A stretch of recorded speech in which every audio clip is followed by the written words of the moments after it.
This is Claire Haye reading from her new book, A Women's Guide to... A modern woman's guide. Yes, a modern woman's guide to aging. Together, we consider our options. It is not a how-to-age book. It's rather a book that should stimulate thought and conversation. Right. Now, what inspired you to write this? My own aging, my own journey, my own curiosity, my own bewilderment, my own desire to think about it.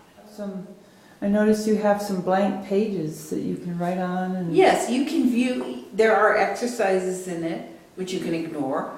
There is space for your own thoughts as you review your own process. And you can use it as a journal or a vehicle for self-exploration, or you can just read it.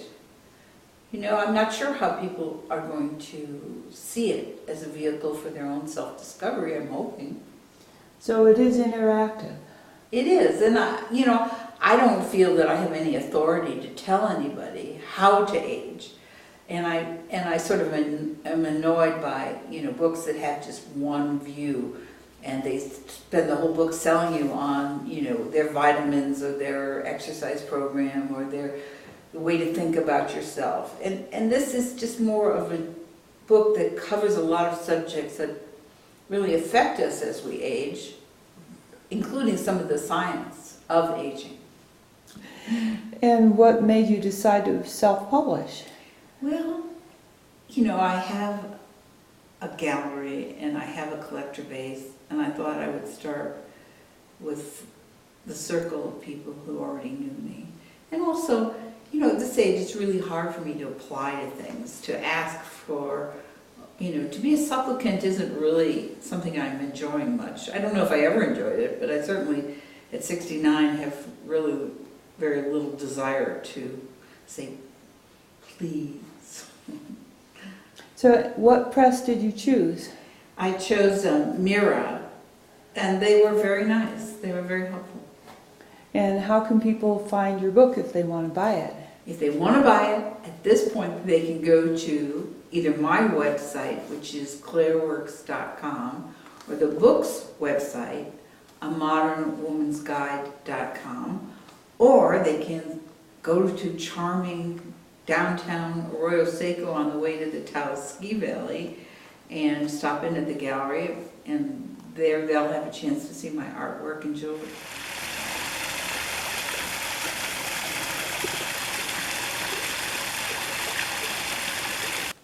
This is the last chapter in the book, and as I said, it's a kind of interesting thing that happened in writing the book, that my mother became the hero of the book.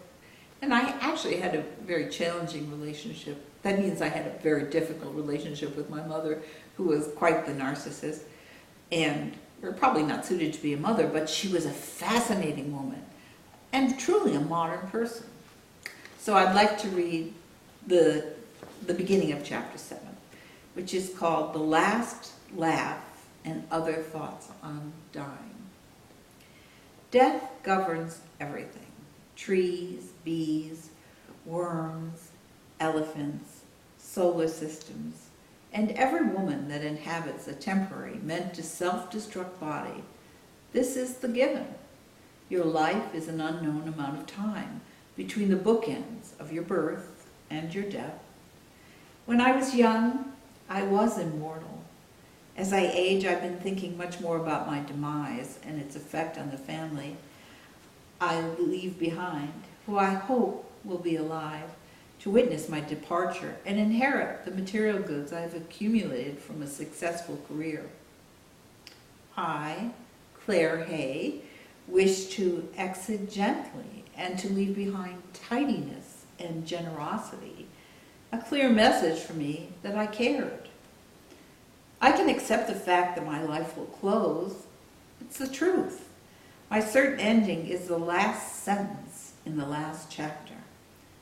Claire Haye, born March 27, 1946, Chicago, Illinois, died. As an older woman and a widow, I have suffered the loss of members of my own family. I was with my mother, Pinky, when she died. She passed away in her own bed, in her elegant apartment, just where and how she wanted. Really? Oh, how I wish it had been that simple. It was the spring of 1995. I was in New Mexico and she was in New York, far apart from my mother, yet I sensed her, fragile and tenuous. I told my husband, Michael, my mother is dying. I just know it. I got on a plane and flew across the country to see her. I arrived in Manhattan late Friday evening, April 28th, 1995. I took a cab to her apartment building. The doorman rang me up, and when I got off the elevator, my mother was standing in the open doorway. We held each other. Long distance, I had known my mother was fading. Holding her, I was shocked by the reality. My mother, darling, you must be starving. Airplane food is so awful. I went out with a friend for Chinese. I couldn't eat it all. I brought some home for you. I looked at my mother, pinched, dull, indefinably wrong. I thought, oh my God, she's in serious trouble. My luggage and I dragged into her apartment. I sat down on the hard, narrow, modern couch. Mom brought me a plateful of warmed-up food. I asked her, what the hell is wrong with you? She said, I'm not feeling well. I'm dizzy, my vision is blurred, and sometimes everything just goes dark. She was a few weeks shy of her 85th birthday. My mother, formerly known as the modern dancer Beatrice von Stromsdorf, still taught her longtime pupils in the studio in her apartment. For many years, she had been the movement guru to a wild assortment of musicians, opera singers, and painters. For the last few years, she'd also been working at a theater school, the New Actors Workshop. My mother taught improvisational movement to a group of young would-be thespians. In 5 years, she had never missed a class. The theater students adored their coach, their diva, B. B, a.k.a. Beatrice, a.k.a. Pinky, a.k.a. Grandma B, a.k.a. Mom, at 84 was still working Monday through Saturday. She also took proper care of herself, her apartment, and her finances. She knew her own mind. Her generation was dying. After happening upon an obituary of a long-ago flame, she mourned, now every man who ever loved me is dead. Pinky was the only one still living of her original family of 6 siblings. She was the baby of the family. Pauline, her favorite sister, had succumbed 15 months before. Over the last few years, I had several chats with Mom on the topic of her dying. Pinky, I want to die teaching one of my students. He finishes his exercises, looks around, and finds me in my chair.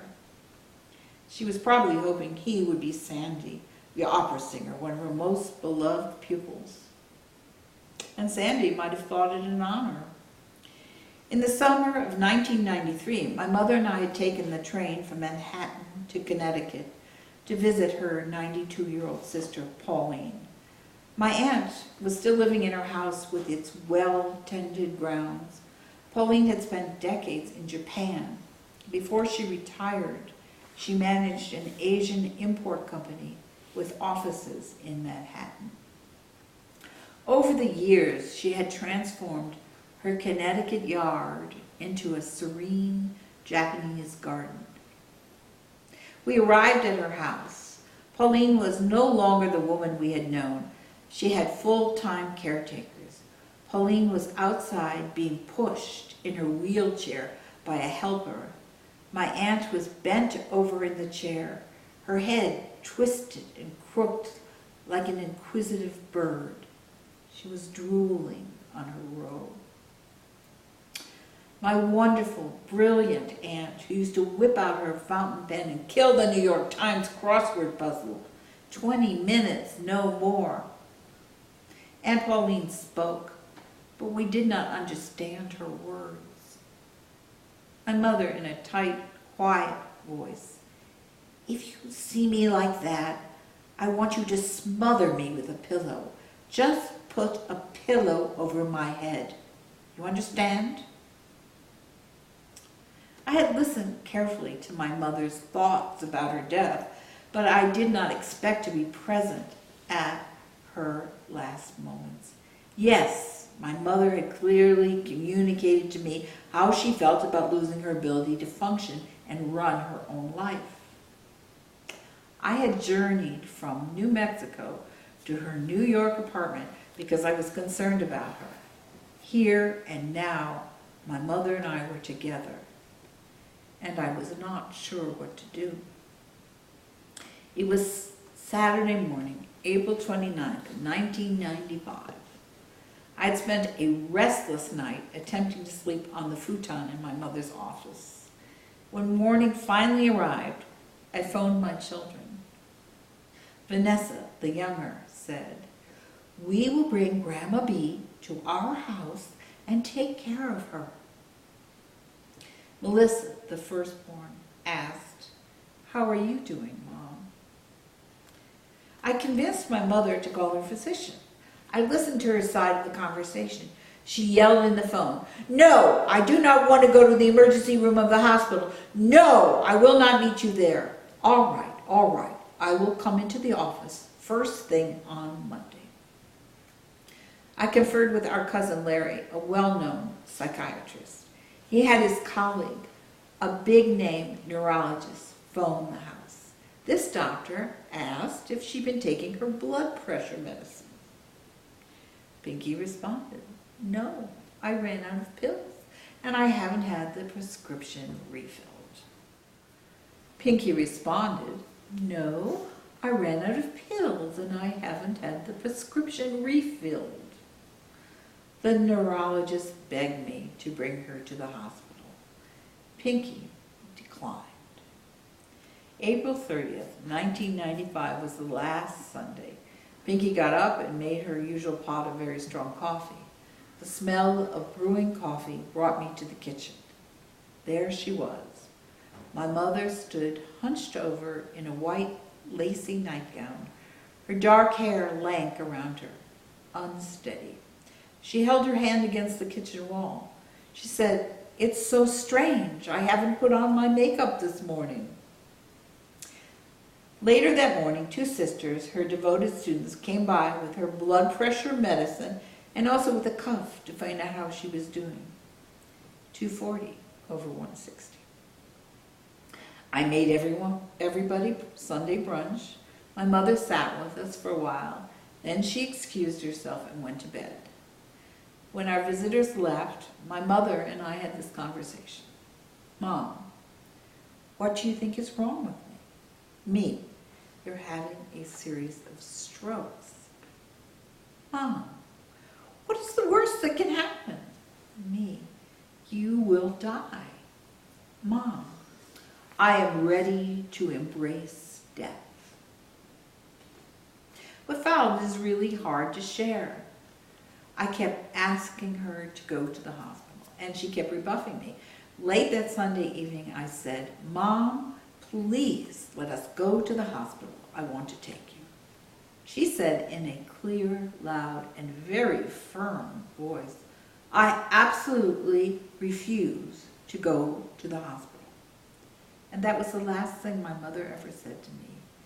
It was my loneliest nightmares when I did fall asleep. The phone rang very early Monday morning, May 1st. It was a call from my older daughter. "Me, she isn't good. I think she's in a coma." "Melissa," firmly, "you have to call an ambulance." I called 911. By the time the ambulance came, she was gone. The paramedics, finding her dead, quickly applied a defibrillator to her naked chest, reminiscent of a cattle prod. They shocked her chest again and again. Her heart began to beat. The paramedics were pleased. They were doing their job. If she could have, she would have told them, "I absolutely forbid you to touch me." I became hysterical, panic the year before she had signed and notarized a do not resuscitate order. I felt dizzy, crazy. I found the document shoved at the back of a shelf in her closet. I showed it to the paramedics. The guys, shaking their heads, told me, "Nah, this piece of paper won't work. You have the wrong form. This thing isn't legal in New York State." They put her on a stretcher and took her by ambulance to the hospital. That evening, Monday, May 1st, 1995, in spite of all the hospital's efforts, Pinky died again, and the medical community allowed her to rest in peace. R.